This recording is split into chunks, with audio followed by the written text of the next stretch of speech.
Welcome, Gregg Amerman, to the Balanced, Beautiful, Abundant Show. Well, it's great to be on. I won't repeat that because that was a mouthful, but it is fun to be here with you, my long time. Geez, how long has it been since we've known each other? A long time friend. 94, 95, like 25 years easily. That's cool. That's what it's. Hey, that's important. When you can keep in touch with people and have, even though of course you part ways and do different things, but when you can maintain relationships like that, that really says a lot about both people, right? Because obviously, if you don't have that relationship, something went wrong. So that's a good thing. Yeah, it's great to have you on here. You're my first sales mentor. I want to tell my audience about you because you have a Okay. very incredible background. So, Greg spent most of his career in sales, sales management, and sales training. He built, trained, and managed sales organizations of tens of thousands of people with revenue exceeding $100 million. He then took his career in a new direction when he left network marketing to focus on training.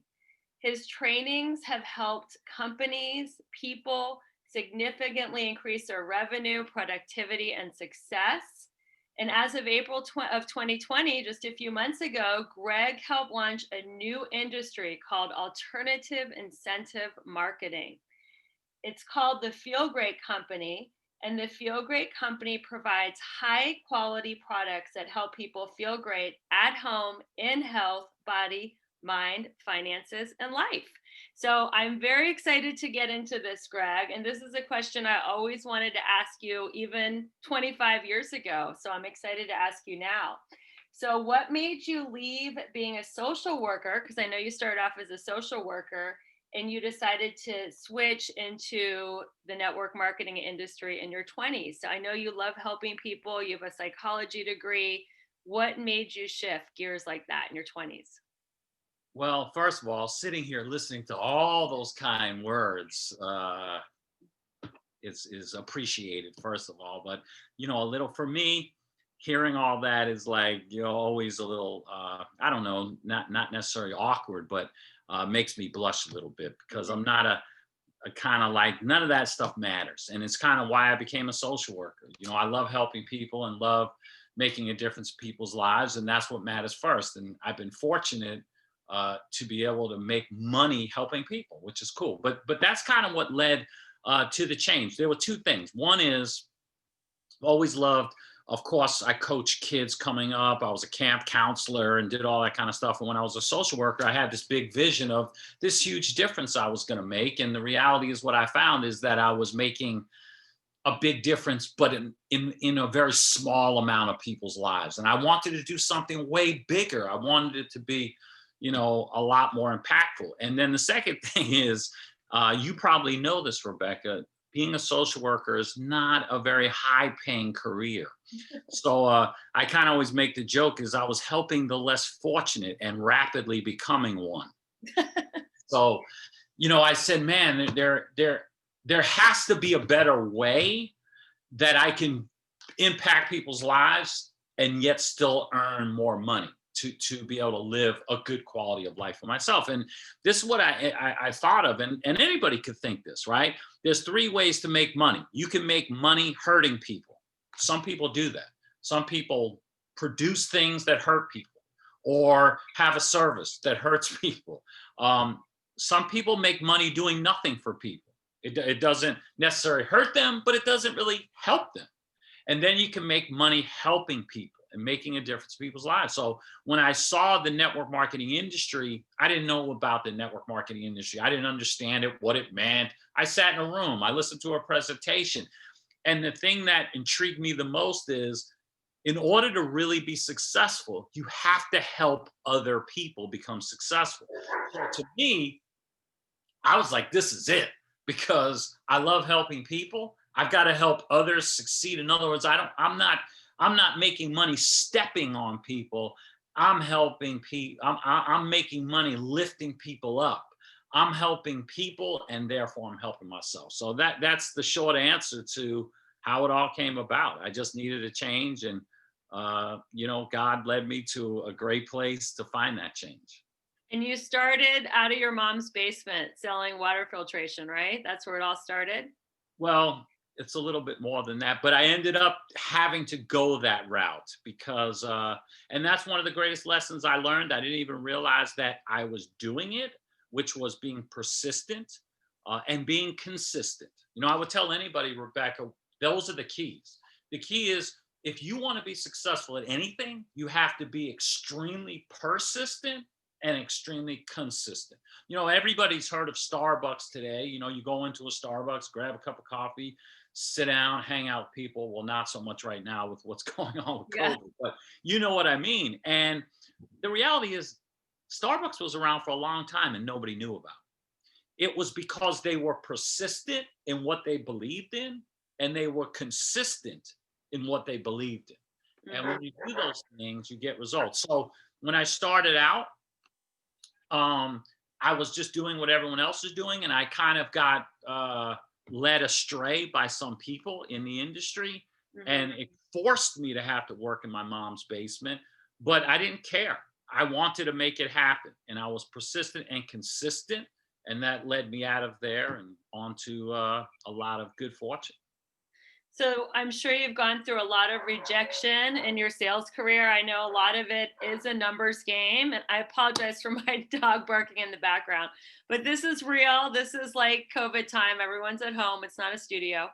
Right. So how did you deal with the rejection and just keep going? Well, first of all, like you ain't gonna die. I mean, so like people make things so much bigger or so much worse or so much more of an issue than it is. You know, it's life.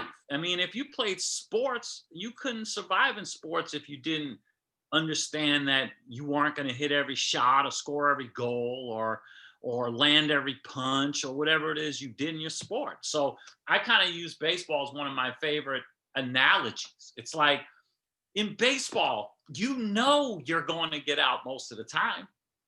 I mean, that's just a fact. As a matter of fact, if you get up into the batter's box and you fail 7 out of 10 times, you're going to make $10 million a year. You're going to be in the Hall of Fame. So, but when you look at it as a baseball player, when you ground out or fly out or strike out or whatever it is, you don't cry. They don't go back to the dugout. Oh, I can't believe I got out. No, you learn from the experience. What can I do better? How can I be better? So rejection is also a way to grow. It's a way to learn. It's a way to improve. If every single time you achieved everything you were striving for, first of all, there would be no opportunity. I Right. mean, there would be no opportunity for anybody because everything would always be successful. Nobody would play sports because they would score every time. Nobody would play golf because everyone would get a hole in one every time. So that's not life. The reality is when you have rejection, that's what creates competition. It may not always be with someone else. It may be within yourself, but it's what drives you to go do. And then secondly, you can learn from it. You can get better from it. You can grow from it. But at the end of the day, the biggest thing is it's just not that big a deal. And you have to be able to look, life's challenging and life has trials and tribulations. Life's hard, but it's simple. And the simplicity of it is to stop yourself and just have common sense. I know common sense isn't always very common. I don't know why they call it common sense because it's not very common, but common sense. Common sense says, okay, if I walk up to this person and ask them to dance because I feel I'm attracted to them and I want to go have a dance, what's the worst that could happen? What's the worst that could happen? They could say no, more Yeah. than likely, right? Probably nothing else. I mean, I guess they could throw their drink in your face. I mean, it's possible. It's just highly unlikely, right? So when you go ask for something, what's the worst they can say? No. That's one of my favorite things to teach people, Rebecca, is ask, ask, ask. It doesn't say in the Bible, tell and ye shall receive. It says ask and ye shall receive. I tell my son all the time, he is truly the master asker. He asks, he asks, he asks, because I've taught him that his whole life. You know what I tell him when we say no? Hey, you took a shot. See, Right. you just got to take shots, Rebecca. So at the end of the day, rejection is just whatever you put in your head that it is. But the last thing I'll say about it is just remember, any no just means not now. That's Yeah. all it means is not now. And if you look at the words not now, the word no is in both of them. I love that. So remember, it just means not now. The guy up at bat got out. What does that mean? Not now. You lost your ball hitting a golf ball. Just means not now. Put another one down, right? So I went up and tried to ask somebody to dance. They said, no, what does that mean? Not now. It doesn't mean I'm never going to get a dance. So Right. I it just love means that not you I love that you brought up kids because I think kids are the best salespeople because they will just keep asking, asking, asking, ask. You'll think that they forgot about it. A week later, they'll ask again, and they just ask and ask and ask until they get what they want. Yep, exactly. But here's the key as a parent, and a lot of parents don't even realize this, is that, but you have to, because you're going to have to say no, right? You can't, even what you said for the majority of time is true, but lots of things you're not going to be able to say yes to, right? So all Right. of a sudden, I want a horse. Well, yeah, you're not going to keep asking and probably getting that anytime soon. But what you don't want to do is make people fearful of asking. You don't want to make somebody be literally like insecure about asking or lose confidence over asking. So that's why I always teach my kids, you took a shot. So because I don't want them to stop asking, because that's a big thing. As kids, when you're told no so much, eventually you just stop asking because you believe in advance it's going to be no. And that's why a lot of people are afraid of rejection. A lot of people don't ask because they were trained not to ask at a young age. No, no, no, no, no, no, no, no, no, tens of thousands of times. So I always tell my kids, you took a shot. Always keep taking shots. I love that. So, what does it take to be successful in sales? Like, is it a certain personality? Can anybody learn? What are the qualities of a successful salesperson? I know we talked about not fearing rejection, but what other qualities are there? Well, it may not be specifically just asking, but asking the right things. You Mm, got to be a great asker. The best salespeople don't talk that much. They're ooh, I good. like They're that. great listeners because it's really simple. First of all, you gotta like interacting with people, right? I always love people to say, "I just don't like people." Yeah, sales ain't for you. So, I mean, so that find a different career. But the reality of it is, these two principles have held true for the longest time. One is find a need and fill it. Second is if you help someone get what they want, you'll get what you want, right? So I always tell people, okay, so how do I do that? You ask. So many salespeople, when you go into a car dealership, first thing they want to tell you is, "Oh, Rebecca, you look great in this car. Let me take you for a ride. This color fit." You're just guessing, guessing, guessing. You know, it's like, why would you do that? How about if I ask you what you're looking for? What do you like? What are you interested in? What's important to you? And just listen because nobody can sell better than the person who's buying. Nobody. I So like that one. Write that down. Nobody can sell better than the person who's buying. That is a Greg Amerism. I love it. yeah, I mean it's true, right? Well, who can sell better than the person buying? So listening is the key.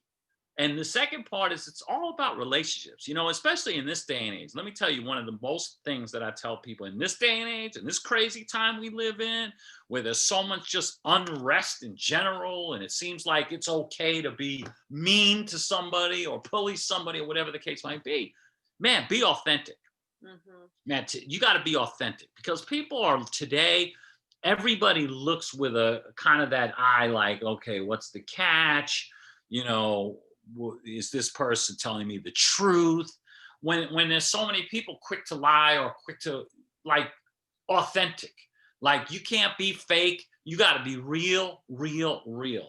And I think that's big too. Keep it real, and people love that. So when you're keep it real, keep it simple, and most importantly, just listen.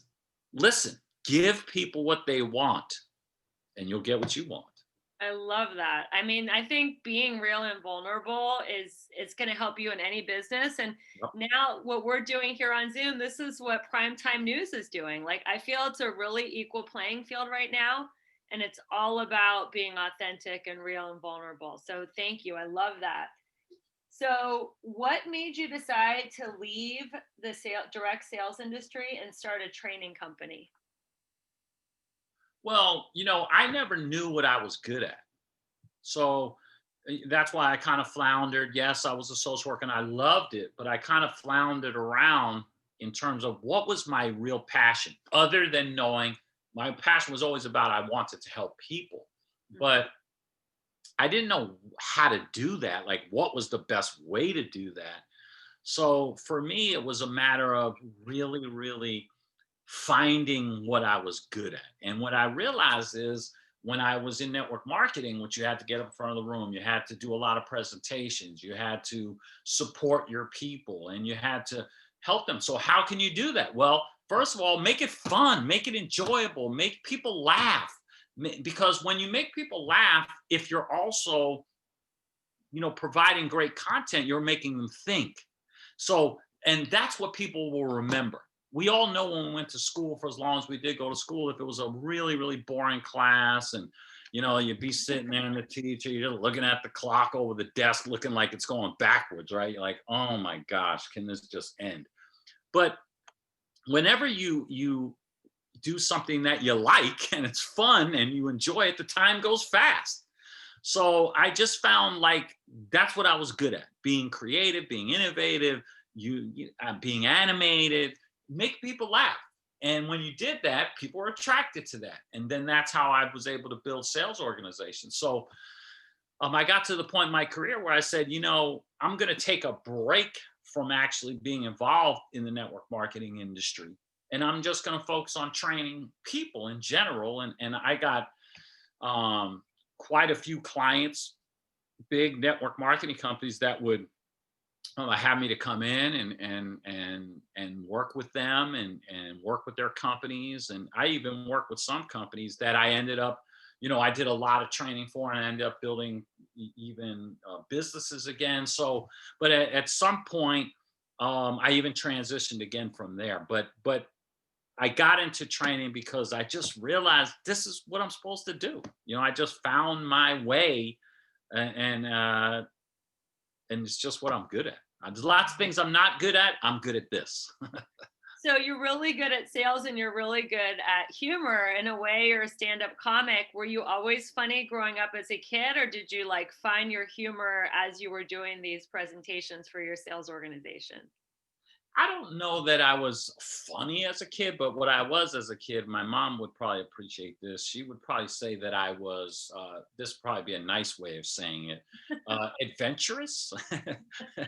So I was certainly not the best student in the world. I was more of a CD student. And because I would daydream and have a lot of thoughts in my head and whatnot. So I don't know if somebody would say, oh, Greg was the funniest kid growing up, but I think as what I realized about myself is I'm good at analogies, I'm good at storytelling, I'm good at make shedding light on things and turning it into something funny, right? Because you can. That's something I can control. Lots of things I can't control, but I can control my own narrative. I can control how I want to see things and how I want to reposition it so that other people can understand it. And I just believe when you use humor, it makes people listen better because people want more. Like humor is like drinking something you really enjoy. You want to keep doing it. So, Yeah, I it, like what you said about changing your narrative, because I think that's the best way to train people in sales is people think I'm not a salesperson, I'm not a closer, I'm not as outgoing. They probably thought I'm not as funny as you, I'm not as good in front of the room, so I can't do it. So how would you change somebody's narrative that thinks that they might not have your skill set that you do, Greg, at being great in front of the room? How could you empower them to feel like they could be good at sales? well, first of all, again, this goes just back to being authentic. Yeah. I don't try to. Like I really, you got to find what you want to do. Rather than convince you of why I think you could do sales. Well, do you want to do sales? Well, if somebody wants to learn but doesn't think they have the right Well, if personality, they want to learn, now, yeah, if they want to learn, that's different. Like if somebody says, "Oh, I want to be a salesperson," that's their goal. Well, that's different. Yeah. Well, what you have to realize is that every excuse, or when you look at it, and this is in my book that I wrote, by the way, things that make you go, hmm. So in my book, That on Amazon? huh? Is that on Amazon? It's on Amazon. It's Cool. hang on a second. It's on Amazon. I just jumped out so I could get it. There it is. Nice. Love it. Amazon bestseller, #1 bestseller. Love it. But what it talks about reasons, like if you look at most people, they make a lot of excuses, right? So right from the get-go, they just come out, well, I'm not that kind of person. That's an excuse. So I wrote this whole chapter is called Excuses Are Just Reasons in Disguise. Love So it. meaning you can take anything you say, I'm not outgoing. Okay, do you want to be outgoing? So first and foremost, okay, but do you like not being outgoing? So how can we turn you feeling you're not outgoing into something that is a reason to do it, Right. if that's what you want, instead of an excuse? Because what's an excuse is a stop sign, and we got to get rid of that stop sign so we can have a green light and you could go. Because Right. right, we are our own worst limitation. And so people come into things putting up all these stop signs for themselves, and they don't Limiting realize. beliefs. They're like limiting beliefs that people have. Yeah, absolutely. And so the key is, how do you overcome that? And the way you do that is taking that excuse, taking that thing that you have, and turning it around into a way it becomes your strength, or a way it becomes something that you're striving for instead of running away from. It's like one of the things in my new venture, the Feel Great Company, we talk about this, is most people, you've heard this, everybody's heard this, run for your life, right? It's like people, because they're scared of a lot of different things, people are live in fear. And what I say is, no, don't run for your life, run for your feel great life. And meaning, instead of run away, Right. run towards what you're trying to get to, run towards your success, because your time is limited. And if you keep running away, before you know it, you didn't accomplish very much because you ran away from everything great that could have happened to you. I love that. Running toward your goals and dreams, except instead of running away from your limiting beliefs. That's really what you're saying. Yeah, I mean, people, they have these things that were programmed in their heads, and they don't even know why they listen to it, right? Run for your life. Okay, that saying is in people's heads. They don't even really think about it, but it's in their heads. Run for your life. That just means run away from everything that hurts, period. Well, some things that hurt make you better. You know, Mhm. when you go to the gym and you work out, it hurts. It's making you better. When Right. you run 5 miles and you're sucking wind because you're out of shape, it hurts, but it's making you better. Somebody tells you or gives you constructive criticism, it hurts, but it's making you better. So people run a lot of times, they lump everything together. Is anything that hurts, I'm going to run away. And some things you should run away from, right? If somebody's wielding a knife at you, that would hurt. You should run away. Right. That's common sense, though. But you can't run away from something that's going to hurt so good, that hurts to the point it makes you better. It's like you have to be willing to give up what you have to get what you want. And people want to have like a really big life and health and this abundant lifestyle, but they're not willing to give up what they have, whether it's their job or their fear, their limiting belief, and they just have to be willing to go for it. Well, you definitely have to be willing to go for it, but it's not necessarily that you have to give up what you want. You just have to invest it. So I'll give you an example. Let's say you're striving for a particular goal that needs more of your time, and you're an avid golfer. You Right. don't have to give up golf, but you may have to invest 3 months worth of not playing golf. Because when you look at it as an investment, it's an investment is hopefully something you're going to get back, plus, plus, plus. And Right. when you give up something, it's like you're losing it. And Yes, I love that. I don't think you have to lose something to get something. I think you just have to understand you have to invest to get something. And that's one of the things you taught me in my 20s was short-term sacrifice for long-term gain. That's a huge Change that success. word. I changed that word though. I changed that word from sacrifice to invest, because Yeah, sacrifice still, when you think of sacrifice, and I used to say sacrifice, but I right. changed in my years of just growing myself, because sacrifice is usually think of a sacrifice on the altar. You think sacrifice, you think of, yeah, that's diminished, that's gone. You sacrificed it. But it's not true. You don't have to sacrifice. You have to invest. Hmm.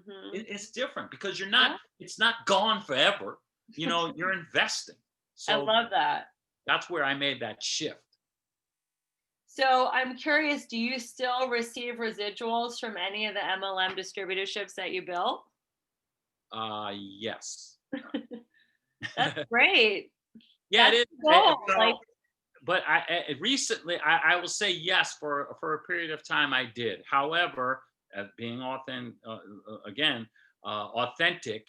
One of the reasons why we decided to start our own company and create our own industry, and mm, nothing against MLM, nothing against network marketing, because of course we've been very fortunate. We've done really well, have lived an incredible quality of life, traveled the world, and so forth, and it's been great. But after 30 years, and a lot of, and this is the case with everybody. Of course, there's always exceptions to all of this, but a lot of the people that I've worked with in the industry have not been the kinds of people, or I've come to find out that they're not very good people. mm, They don't honor their word. The ethics aren't there.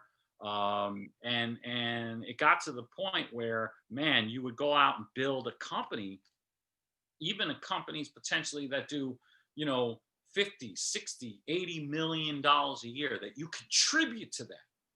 You contribute to that in a significant way, in many ways, in ideas, in innovation, in training, in actual going out and participating and helping the company to grow. And then, they pull the rug out from underneath you. So the reality of it is, that's what created the shift into starting a new industry, alternative incentive marketing, and starting a venture, the Feel Great company, that could be a great home for people.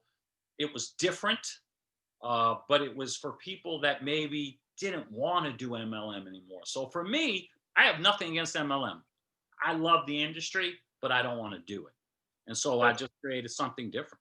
so how does what is it called? How does the Feel Great Company's business model differ from network marketing? What did you call it? Alternative Alternative incentive instead of marketing. What does marketing. that mean? What is different? Well, it's an alternative. It's an alternative. If you think about it, for the longest time, there was only taxi cabs and there was only car services, period.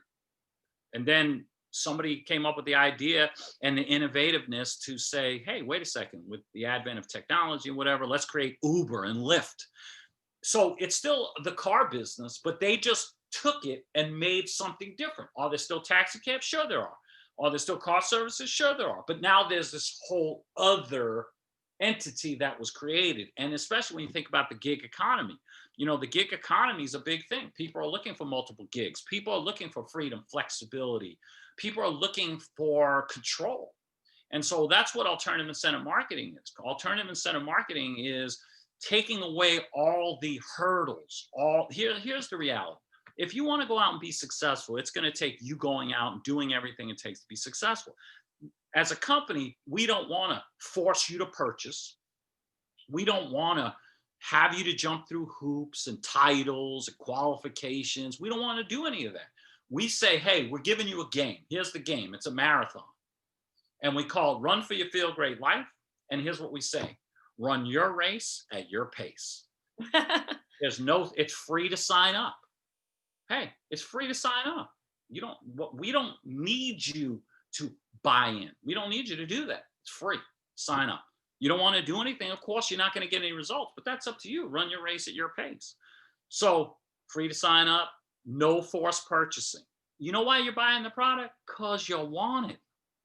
Right. And you not because, oh, it's attached to my check and I need to get that product so that I can keep getting paid. But then you end up stacking it up in your cabinet.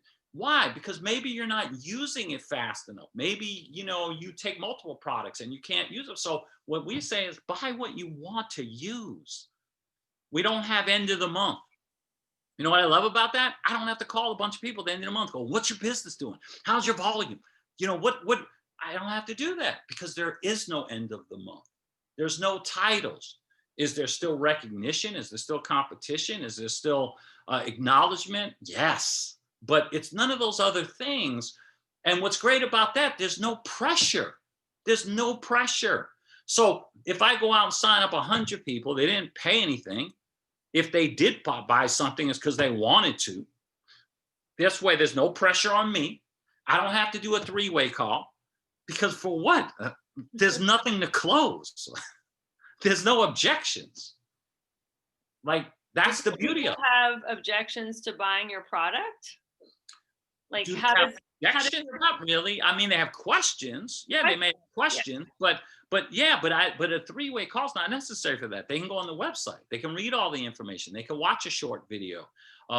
They can send an email to the company and customer service and get their answer. So, and here's the difference. That doesn't mean I mind talking to somebody in the three-way call. What I'm saying is when I go into it, it's positive. In other words, I'm not having to rearrange like what I used to call it psychological warfare. It's like when you go into a three-way call in an MLM situation, for the most part, I got to rearrange your thinking and persuade you, saying it nicely, into why you should do this. I don't want to do that. That's not fun. That's okay. Let me ask you questions to find out what your motives are. It's like, I don't want to do that. Like, here's the deal. This is a great opportunity. What's your end game? Here's what I tell people. This is sitting right on my desk. You'll appreciate this. This is an hourglass. I keep these all over my house. You know what? Because it constantly reminds me of how much time you have left. The reality of it is we all have a certain amount of sands. It's running at all times. And it's not endless. I always tell people, if you knew for a fact that you were going to live for 5,000 years, well, you could be lazy for a couple of hundred. No big. It's like, oh, I ain't, but you don't. You got sands running through it, right? You don't know how long you have. It could be today. None of us know. Yeah. Well, the reality of it is, you got to enjoy. You got to go for it, all the things we're talking about. But the thing is, I don't want to do things I don't want to do. I want to give, this is what's great about our company. It focuses on what is going to get you to your feel great life. And this is the other key thing, Rebecca. Most people, they focus all on the short game. Paying bills, pay bills, pay bills, pay bills, or I got to make a lot of money. I got to make a lot of money. I got to make a lot of money. How much, how fast? How much, how fast? And nobody ever focuses on the most important thing. Like when you think of financial freedom, they focus on the words are in the wrong place. It's not financial freedom. It's freedom financial. See, the reality of it is the most valuable thing is freedom. Yeah. Freedom. So the question is, it doesn't matter how much money you make. Somebody could tell me, oh, I do this job or that job or this career. I make 400,000 a year. I make 300 a year. You know what I say to them? How much do you make when you don't work? Yeah. That's all that matters to me. It doesn't matter to me how much money you make. It matters to me how much money you make when you don't work, because when you don't work is when you're actually living. Yeah, absolutely. So for me, what the Feel Great Company is all about passive, effortless income. The focus is on passive, effortless income. And here's as simple as it is. Think about it. We all use products and services. Everybody wants to feel great. Who doesn't want to feel great? Everybody wants to feel great. So imagine this. You go into Target. Imagine this, Rebecca. You go to Target. And they say, Rebecca, this aisle right here, aisle 6 is your aisle. We are going to invent the products. We're going to make sure the highest quality products. We're going to stock the shelves. And every time somebody in this aisle buys something, and if they buy it again and again and again, you'll get credit for it. You will get paid money for that. And you'll also accumulate what we call steps, which will equal miles, which will increase to significant amounts of bonus money that you'll get. But the beauty of it is, all you got to do is send people to the aisle. You don't have to stock the shelves, invent the products. You don't have to do any of that. Why? Because we want you to live your feel great life.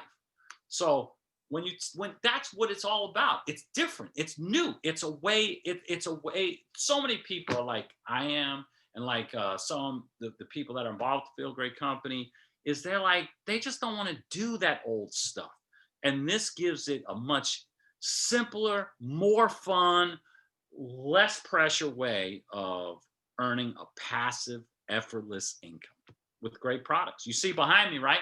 One of Yeah, our you products. see it. It's hard to miss. How could you not see it?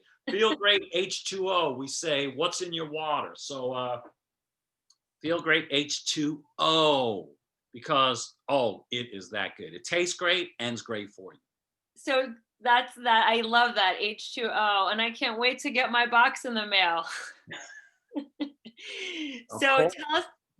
tell us about your training on November 14th.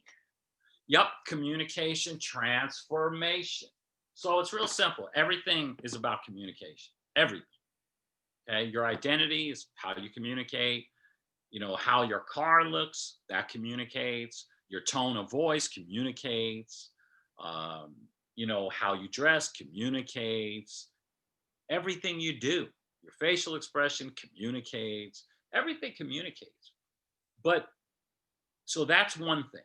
The second thing is, and this is hard for people to and you understand why people don't do this, it makes sense. For the most part, everybody sees things from their own perspective. That's Yeah. it. Why wouldn't they? This is my view. This is how I see it. Everybody should see it this way. But it's not true. It's not the way it operates. It's not the way life is. There's all different perspectives. So we came up with something. Remember, edutainment, which Yeah. is educating people, making it fun, entertaining. That's how we came up with that. So we came up with a way to identify personality types. Now, I'll say this. I didn't invent personality assessments. This has been around forever. And then you have people that use colors, you have people that use letters, you have people that use specific words. And I'm not saying that's bad. But what I did create back in the late 90s, like 99, I believe it was, I created some simple way for people to remember personalities because there's only 4 personalities. Yeah, let's hear about them. Just Yeah, generally, I think my listeners right. will really But get the excited key about is the this. simplicity of it. And we use winter, spring, summer, fall. We use the seasons. There's only 4 of them, first of all, because when you use colors, there's a lot of colors. You could say, well, orange is this, or well, that's blue. Well, why those colors? Or animals. There's more than one animal that fit a particular personality type, or letters. Why type A? Why can't it be type Z? But winter, spring, summer, fall, there's only 4 of them. There's no guessing. And those seasons actually fit personalities. So you think about a winter, for instance. A winter is aggressive, it's assertive, it's driven. That's some of the strengths. Goal oriented, money motivated. Those could be some good things. What are some of the weaknesses of a winter? Cold, harsh, overly direct, insensitive. So you have winter, it fits that cold and harsh, right? You think of it that way. Then you go to spring. What is spring? Spring is pleasant, it's warm, it's nice. So when you think of spring, these are your team oriented individuals, your mission and purpose, and people that care and want to make a difference. And those are their strengths. I always tell people, thank God for springs, because there'd be a lot more dead people if it wasn't for them. You know, they bring peace and harmony. So you need that. But the weaknesses of a spring, you know, they tend to be slow to initiate. They avoid conflict even when necessary. I'm not saying anybody should be seeking conflict like a winter. They seek conflict, but at the same time, you shouldn't avoid it if it's necessary. If you need to deal with a situation, you shouldn't harbor it eternally. And a lot of springs do that. Then you have summer. Summers are your fun people. You're outgoing, dynamic. So think about summer. What is the best season for fun? Summer. You go to the beach, you go on vacation, kids out of school. It's a great time. So these are your high energy, very social, outgoing, dynamic individuals. They're awesome to talk with. They walk with a bounce in their step. They got a big old smile, all of that. What are their weaknesses? Scattered, unorganized, late, of course. Just all the things that you would think of when my wife's a summer, so we always joke around, but like a summer starts a lot of the sentences with where's my phone? Where's my keys? Where's my purse? You know, you also know a summer for sure when they leave the house 2 or 3 times because they forgot something. They got to leave, come back, leave, come back. Summers are fun though, for sure. And then you have your falls. Your falls are your very process oriented, analytical, very methodical. Want the facts, want the figures, want the details, want the structure, and all of that's great. And falls, when you think of the season of fall, what do you think? You think of it as a process. You think of it as brown, and you know it's out of all the seasons, it's the one that has the systematic process to it. But what Like is your some of the, brother. yes, my brother, former attorney for sure. And what are the weaknesses of a fall? Well, overanalyze things to a fault. Very slow to move to action because they want to cross every T and dot every I. And sometimes that's good, but sometimes it also slows you down a lot. They tend to be unemotional. They can appear unapproachable. And those things can make somebody else's perception view them as, oh, they're standoffish or aloof or stuck up, when it may not be true. They're just not emotional people. So what's great about this program is, first of all, you get to find out who you are. I mean, we have this incredible workbook. We go through a one-day program. It's from 10 a.m. Eastern till 6:30 p.m. Eastern. It's awesome. You get to find out who you are. You get to learn your strengths. You get to learn your weaknesses. You get to learn how you can make yourself better. But more importantly, you can learn how to interact with everyone else. I mean, this, first of all, everybody should have this. You shouldn't even be allowed to graduate from high school without this class, because think about it. People get married and they don't even know who they're married to. Like, they literally don't even know. And they'll say things like, I don't understand you. Or you'll say, you don't understand me. Well, let me tell you something. That's a problem. Yeah. Anytime you don't understand who you're with, or you feel like they don't understand you, that's going to lead to Or a even big worse, problem. they understand you and they try to change you. Well, yeah, that'll never work. That's never good, right? You don't get into a marriage, or you don't get into a relationship thinking you're going to change somebody. You have to respect and understand who they are. And sure, people can always, and by the way, that's in this book. It talks about men and women. There's a section in here that clearly talks to that. Hey, men, this is obvious things about women. Hey, women, this is obvious things about men, because back to what? Everything communicates. So you got to understand personality types. That's essential, but also you do have to know the differences between men and women. It's just everybody needs it, Rebecca. I mean, it's life changing. It's what's enabled me to have the kind of relationships I've had for as long as I've had. You talked a lot about sales. Salespeople got to have this. This way, you know your client, you know your customer, you know exactly what it is, or how to best communicate with them on their level and through their eyes and through their perspective. So this is the greatest program to me. That's why we call it communication transformation, because it gives you the chance to transform your relationships, your livelihood, and of course your life. It's awesome.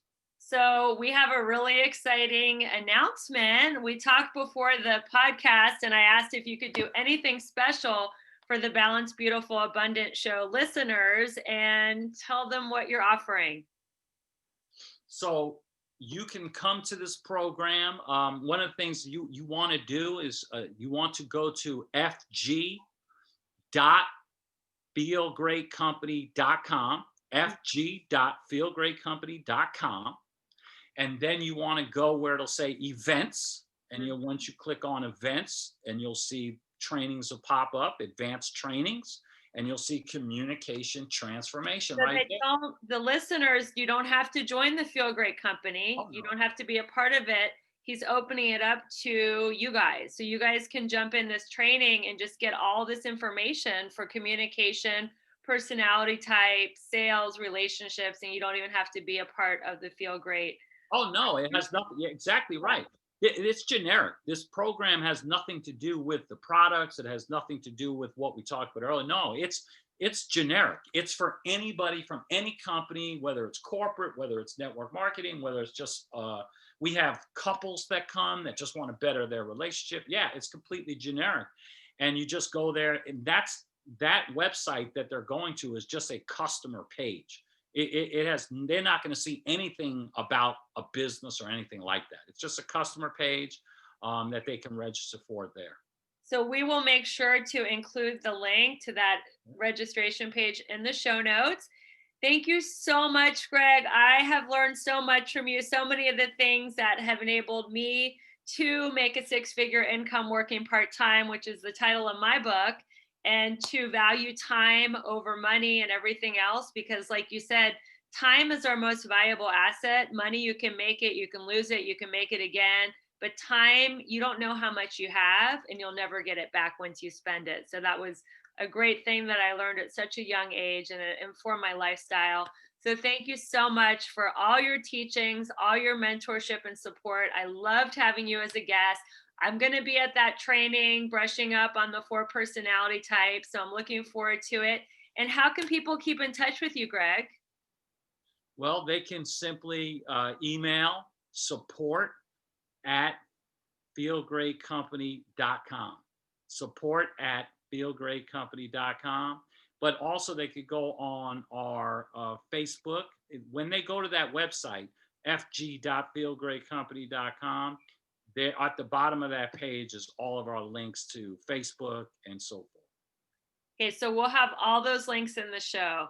So thanks again for being a great guest, Gregg. And if you're listening to this show, I'm sure you found it valuable. We don't have sponsors. This is a strictly word of mouth show. So if you loved it as much as I did, please share this on your social. You can take a screenshot. You can tag me on Instagram, share it with your people, share it with your friends.